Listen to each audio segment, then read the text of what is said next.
And we can have these things come into our minds. We can have these ideas that come into our hearts and our minds through, that have no basis for truth. We're starting to believe, right? Faith, again, doubt is not the absence of faith. We're starting to believe something else, though.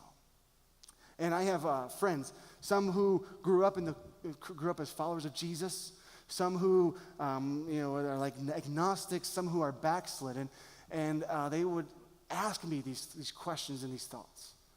They have these intellectual ideas about Jesus. They say, isn't Jesus just based on old mythologies? Like Egyptian and Roman mythologies, didn't they just take the story of Jesus from these different ideas in the past? And I said, okay, what do you mean? They said, well, like the idea of Horus, for example. So they watched some movie by Bill Maher or somebody else that talked about how Jesus is based on the idea of the Egyptian god Horus. I said, okay, well, explain. He said, well, Horus was born of a virgin. Horus lived and he was baptized by a guy named Olive the Baptizer. Horus was born on December 25th. Horus was crucified and he rose from the dead. Didn't they just borrow that story? Didn't they just take the story of Jesus and adapt it from these old mythologies? I said, well, why do you believe that? Why do you believe that, I asked him. Why do you believe that? Well, someone told me. I said, who told you that? Who told you those things? Well, who really did? Who gave you that stuff?